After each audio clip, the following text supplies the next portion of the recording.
Hi, this is James Knight.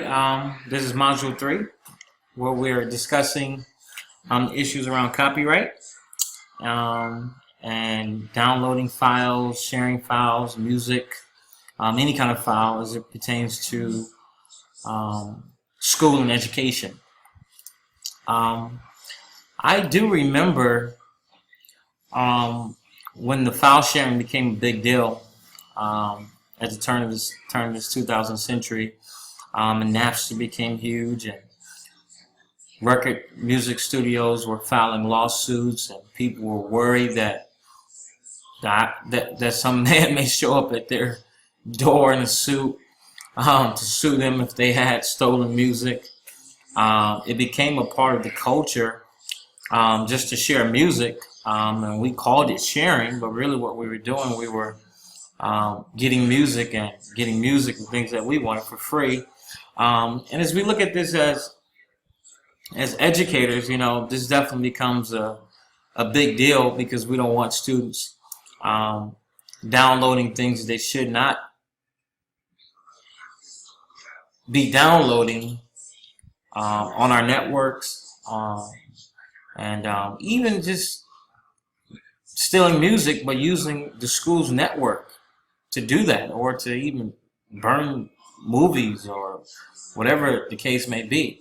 In the first article, what I thought was interesting was that that research article pointed to the fact that file sharing has had very little impact on album sales, and that goes against the common belief, which the average person is kind of told that when you steal music, when you share music and you don't pay the artist for it, the artists, their sales suffer, and also don't get to make as much money. But according to this article, they said that's not true. But look at the advantages of file sharing.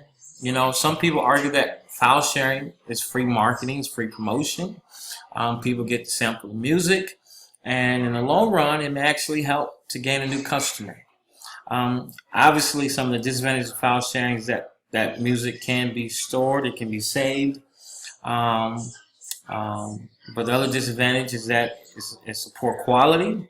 But to the person who created that, it definitely hurts their profit.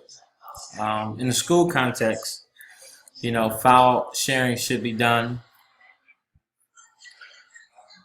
for educational purposes, and it should be respective of copyright laws, is what I wrote here. File sharing can be a great thing, but it just needs to be done in the right context. The main bread and butter of what I saw in Module 3 was the second article, and it dealt with copyright, internet, and other legal issues. 5 legal issues affecting the internet. Number 1 is copyright. Number 2 is unlicensed service provider liability. Number 3 is database protection. 4 is obscenity, and 5 is privacy. As we look at copyright, one of the purposes of copyright is to protect and to balance the rights of the creator of copyrighted works. One of the worst feelings is to be able one of the worst feelings is to have created something and then not be acknowledged for that which you created, or not to be compensated for that which you created. The Copyright Act in 1994 was put into play. It provides an important limitation on the rights of the copyright owner. For example, fair use. Fair use is a privilege or right in someone other than the copyright owner to use protected works in certain ways.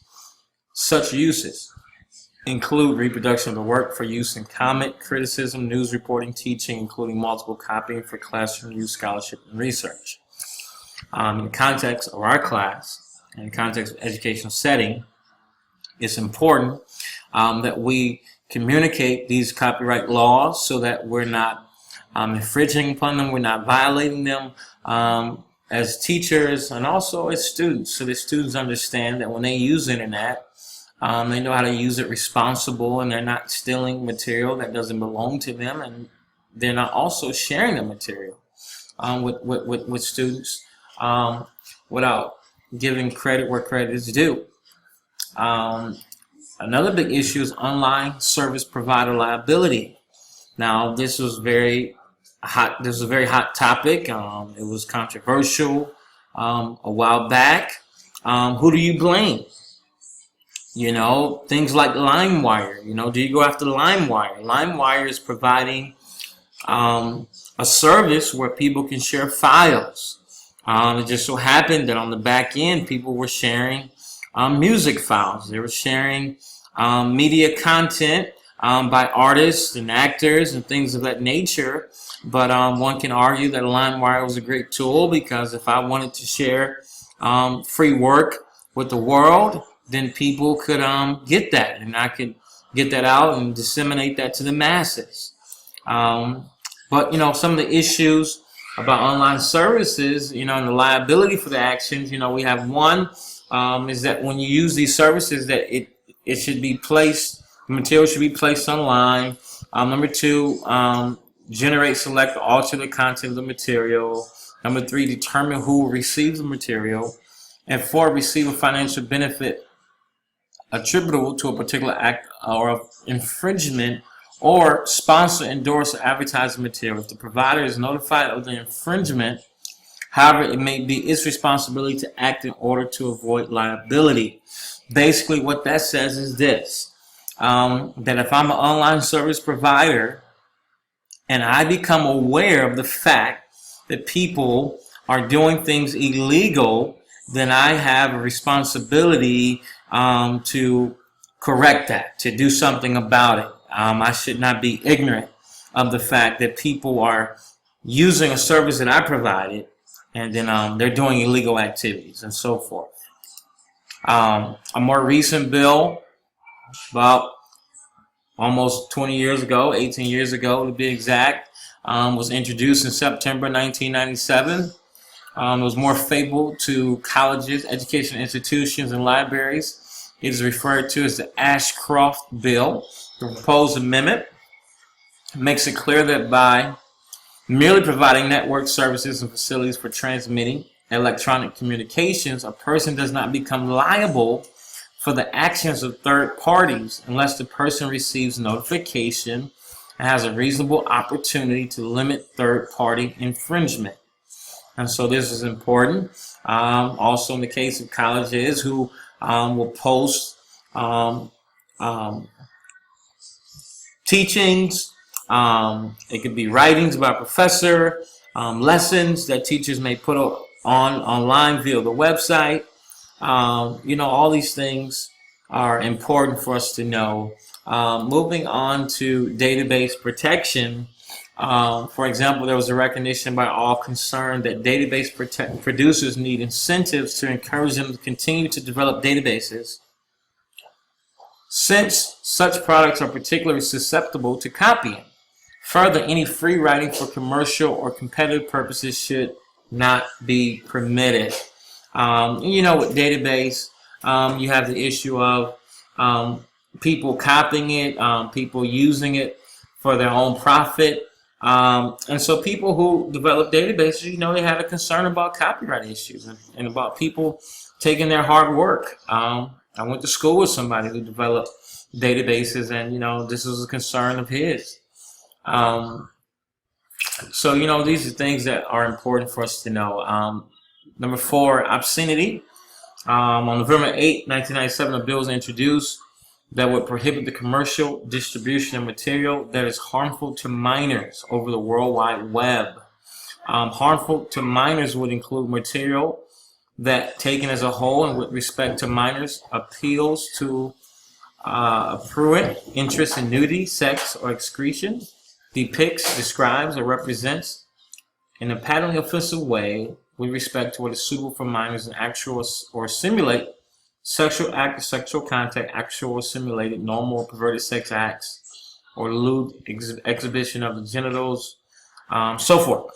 So basically, you know, this was important for the simple fact that we don't want students having access to pornography, viewing things that are illicit and offensive, that are degrading to the male or female. And so this is an important bill, and this is something that we continue to struggle with the internet being such a powerful tool, and even with us having measures in place that kind of act as firewalls to prevent students from going to certain places that they should not go on the web. Students are very sophisticated, and they find ways around these filters we put in place. They find a way to get to nudity and these things, and so it becomes very challenging. But my view is that we need to educate, and we need to train and teach our students how to be responsible, just the same way we would teach them how to cross the street, how to look both ways, and so we have to educate our staff, our students, everyone on how to best take advantage of the internet and to be able to protect themselves and be able to use it in a responsible way. Lastly, privacy. Businesses have an interest in gathering information on people in order to conduct market research, have targeted advertising. Personal information is increasingly available on people who use the web. And so you have people who are in business to collect personal information and then sell that. And so, there are issues around privacy.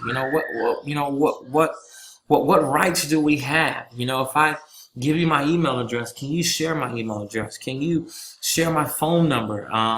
Google, you have Google Analytics. You have people that track your clicks, even in your Gmail account.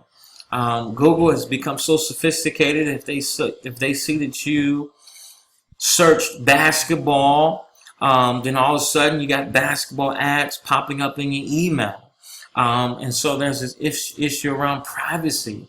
The Consumer Internet Privacy Protection Act was introduced early in 1997, and it would prohibit the disclosure of personally identifiable information without the consent of the individual to any third party. The purpose of this bill was to regulate the use of personally identifiable information provided by subscribers to an interactive computer. And now many of us can attest to this, that when we're filling something out online, they're asking for a lot of personal information, and many people are hesitant to give that, because when they give it, they now become subject to spam. They become subject to so much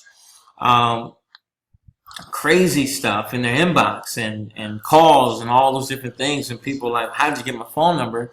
And this because it's privacy, so as we look at all of this in the context of schools and just concluding, it becomes important, when students are doing presentations, students are preparing for careers, they're preparing for college, that they are responsible, that they understand that the internet is a very powerful tool, but it must be used wisely, that you can't trust everything that you grab off the internet, and because you find it on the internet, because you Google it, you still have a responsibility to credit where you got the information from. So all of these things are things that I really believe that we probably need to spend more time teaching this in classes and so forth. So that's my module 3. I'm signing out.